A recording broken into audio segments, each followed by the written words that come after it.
আবারও চরমপন্থীদের উত্থানে আতঙ্ক জনমনে। দীর্ঘদিন ধরে এসব দলগুলোর আধিপত্য দেখা যায়নি। হঠাৎ করে চরমপন্থী নেতাকে হত্যার পর তাদের চরমপন্থী সংগঠন পরিচয়ে গণমাধ্যমে খুদে বার্তা পাঠানো তাদের উত্থানের বার্তা বলে মনে করছেন অনেকে। এদিকে সন্ত্রাসীদের গ্রেফতারে তৎপর রয়েছে পুলিশ। ঝিনাইদহ প্রতিনিধি এম রায়হানের রিপোর্ট। দক্ষিণ পশ্চিমের একসময় রক্তাক্ত জনপদ খ্যাত ঝিনাইদহে আবারও মাথাচাড়া দিয়ে উঠছে চরমপন্থী দলগুলো। আগে হত্যার পরে এসব নিষিদ্ধ দলের পক্ষ থেকে দেয়া হতো চিরকুট বা মোবাইল কল। আর এরকমই ভয়াবহ ঘটনা ঘটছে গত ২১ ফেব্রুয়ারি শৈলকুপার রামচন্দ্রপুর গ্রামের শ্মশান ঘাটে। গুলি করে হত্যা করা হয় পূর্ব বাংলার কমিউনিস্ট পার্টির আঞ্চলিক কমান্ডার হানিফ ও তার ২ সহযোগীকে।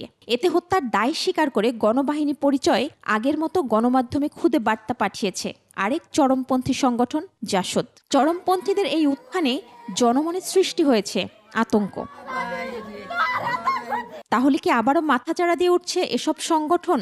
এমন গুঞ্জন জেলা জুড়েই। চরমপন্থীদের নির্মূল করে মানুষের নিরাপত্তা বজায় রাখতে সরকারের প্রতি দাবি এলাকাবাসীর। বিভিন্ন প্রতিদ্বন্দ্বী গ্রুপ থাকেই, তারা একে অপরের মধ্যে সংঘর্ষে জড়ায় যাচ্ছে। এটার জন্যই আমাদের জনমনে ভীতির সঞ্চার হয়েছে। এখানে ওখানে লাশ পড়ে রয়েছে, এটা আমি খুব দুঃখিত। আমরা চাই যে এর সুষ্ঠুভাবে বিচার হোক। আমরা সবাই দেখবো, জানবো যে এর সুস্থ বিচার হয়েছে, আমরা ভালোভাবে চলাফেরা করতে পারবো, এই আশায় সরকারের কাছে।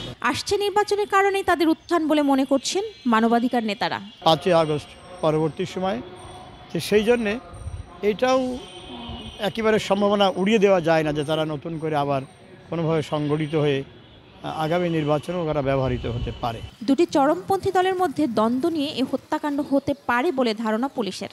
উভয় পক্ষের মধ্যে একটা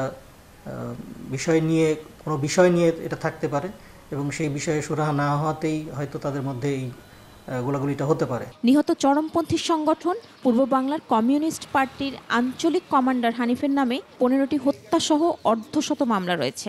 একটি হত্যা মামলায় তার মৃত্যুদণ্ডের আদেশ হলেও রাষ্ট্রপতির সাধারণ ক্ষমায় তিনি মুক্ত হন। মহিমা পলি, ডেস্ক রিপোর্ট, 21 টেলিভিশন।